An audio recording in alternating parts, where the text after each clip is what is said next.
Na minha pesquisa para este episódio, eu encontrei um conteúdo muito interessante que explica por que é tão difícil a gente evitar de se preocupar, apesar de saber dos efeitos colaterais da preocupação, a ansiedade, a insônia e etc. É um conteúdo do britânico Graham Davy, doutor em psicologia. Ele é autor do livro Epidemia de Ansiedade, que infelizmente ainda não foi traduzido para o português. O Dr. Davy conta que, quando nós estamos no estado mental negativo, pessimista, que é associado à preocupação, nós funcionamos num modo de pensamento analítico, compenetrado, de muita atenção a detalhes, o que favorece a solução de problemas. Diante de uma situação de incerteza e ameaça aos nossos apegos ou senso de controle, nós entramos no modo preocupação, que nos ajuda a analisar a situação. Com a repetição bem-sucedida dessas experiências, a gente internaliza que se preocupar funciona, e a preocupação pode tornar-se um hábito, um cansativo hábito. É o que observa Salete. Tudo a preocupa. Mesmo aquilo que seria para divertir e relaxar, como uma viagem, é motivo de preocupação. Ela diz assim: tenho até um ditado: espero que tudo dê certo, mas estou sempre preparada para o pior. É extremamente cansativo viver sempre preocupada, sem desligar a mente. Diz o Dr. Davy que, em pessoas que se preocupam demasiadamente, se cristalizou a crença de que preocupar-se é crucial e que, se elas não se preocuparem, situações indesejáveis vão acontecer. Essa crença não é consciente, assim como não é consciente ou intencional a decisão de se preocupar.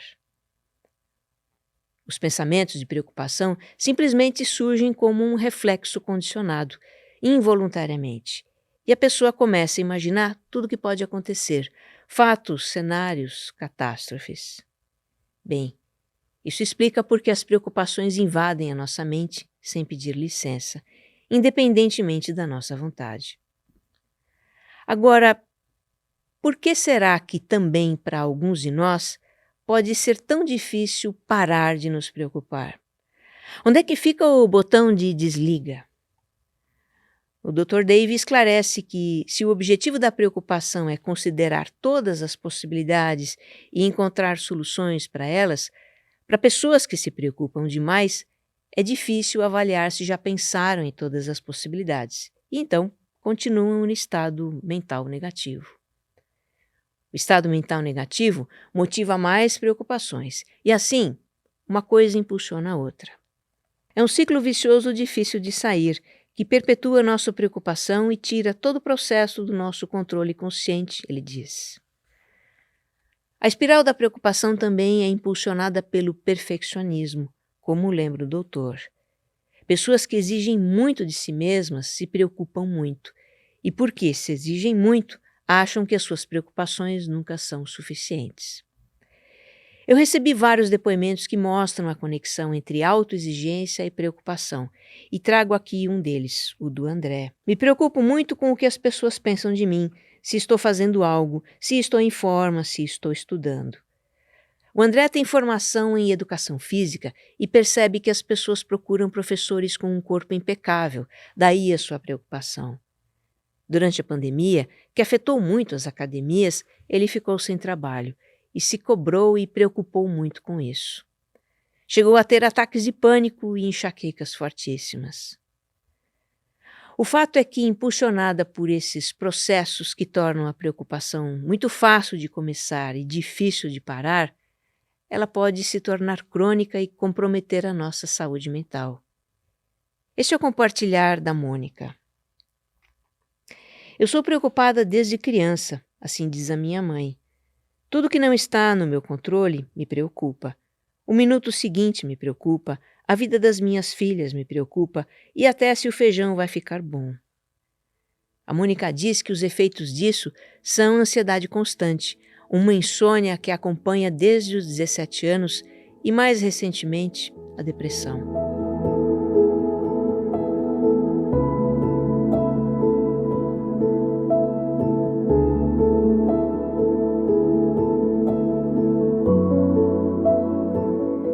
Quem Quem dera eu tivesse conhecimento desses mecanismos da preocupação tempos atrás, nas fases da minha vida em que eu estive demasiadamente preocupada com algumas situações. Entender que a preocupação tem esses processos automáticos, pelo menos reduz a nossa autocobrança. A gente ouve dizer, não pense em coisas negativas, tire isso da cabeça, não se preocupe tanto.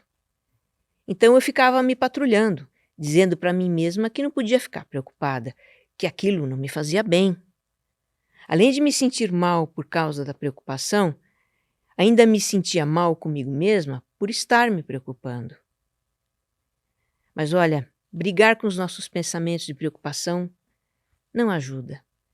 Querer nos livrar deles a todo custo também não. Na verdade, combater a preocupação só a torna mais resistente. O que também acaba fortalecendo a preocupação é fugir dela, buscando algum tipo de distração. A gente vai ver um vídeo, vai dar uma volta, vai comer alguma coisa. Por algum tempo a gente se distrai e esquece do que nos aflige. Mas a preocupação sempre acaba voltando e mais forte.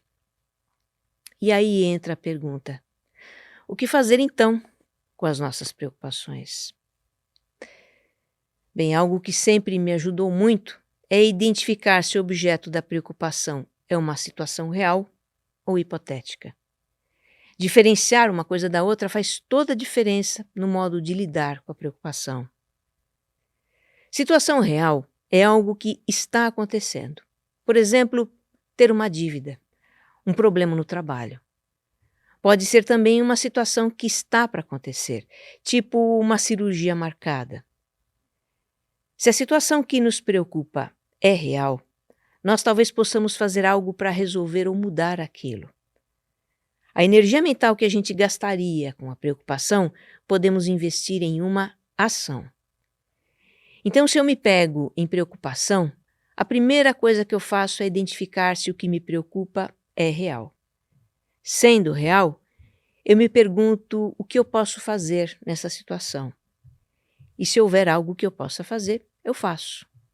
A preocupação se torna ação. Agora, se não houver nada que eu possa fazer, os pensamentos de preocupação não são úteis. Eu vou lidar com eles da mesma maneira como lido com as preocupações hipotéticas. As preocupações hipotéticas geralmente começam com e se. Esse tipo de preocupação pode surgir do nada, ser pura especulação mental, tipo nóia, sabe assim? Podemos também criar preocupações hipotéticas a partir de situações reais. Por exemplo, digamos que ter uma dívida seja uma situação real que preocupa e que a partir dela a gente comece a criar hipóteses. E se eu não puder mais pagar a dívida? E se ela for executada? E se eu perder tudo que já paguei? E por aí vai. Os pensamentos e se aumentam a nossa aflição e ainda tiram o foco da ação que a gente poderia ter para aquela situação. Muito bem. O que eu aprendi a fazer quando a espiral de preocupações hipotéticas toma a nossa mente? É parar o que eu estiver fazendo, fechar os olhos e, por um instante, sentir a respiração. Sentir o ar subindo pelas narinas ou estufando o peito. Sentir o ar soprando nas bordas das narinas ou esvaziando o peito. Fazer isso uma única vez é o bastante. Quando sentimos a respiração, nós nos trazemos para o aqui e agora. A gente abre um espaço na nossa consciência para observar as preocupações como simples pensamentos. Então podemos dizer para nós mesmos: eu estou pensando e se tal coisa acontecer? Eu estou pensando que não vou poder pagar a minha dívida. Eu estou pensando que as coisas vão ficar difíceis. Afirmar o que nós estamos pensando é uma técnica da teoria cognitiva baseada em mindfulness, em que a gente pratica um distanciamento, uma desidentificação dos nossos pensamentos. Veja, pensamentos a gente tem aos milhares todos os dias. Eles vêm e vão o tempo todo. São voláteis, mudam a todo instante. Pensamentos não são leis esculpidas em pedra, determinando o que vai acontecer. Não são verdades absolutas nem profecias do futuro. São apenas pensamentos. Então, resumindo, em vez de combater as nossas preocupações ou fugir delas, trata-se apenas de observar as preocupações como simples pensamentos e nos desidentificar delas. Isso é o que a gente faz o tempo todo nas práticas de mindfulness, não é? A abordagem de meditação, da qual eu já falei tantas vezes aqui no podcast. Para quem é praticante de mindfulness, a observação e o distanciamento dos pensamentos se tornam uma constante na nossa vida. Tem 2 outras estratégias para lidar com a preocupação que ouvintes compartilharam e eu achei muito interessantes. A Ana Carolina costuma escrever sobre o que a preocupa. Depois ela lê o que escreveu e, às vezes, nessa leitura, ela enxerga o objeto da preocupação sob uma perspectiva diferente. De repente, a gente se dá conta de certos exageros nas nossas preocupações ou tem um insight do que fazer naquela situação. Outra estratégia é a da Bia, que aprendeu a dar uma pausa nas suas preocupações. Ela conta: me preocupo com novos projetos, o medo de não dar certo, de ficar sem dinheiro. Durante o dia eu consigo me manter tranquila, mas à noite eu acordo com os pensamentos mais sabotadores, de eu não vou conseguir, eu vou ficar sem grana.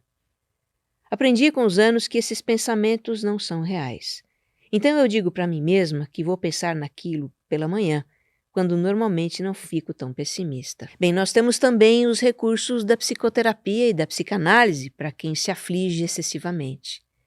Eles são indicados para quando as preocupações paralisam, prejudicam muito a qualidade de vida ou são muito perturbadoras, compulsivas. As preocupações excessivas podem estar ligadas a traumas emocionais, a problemas de apego afetivo, a distorções cognitivas, por exemplo. E isso é muita coisa para darmos conta sozinhos. Nós precisamos de uma ajuda mesmo.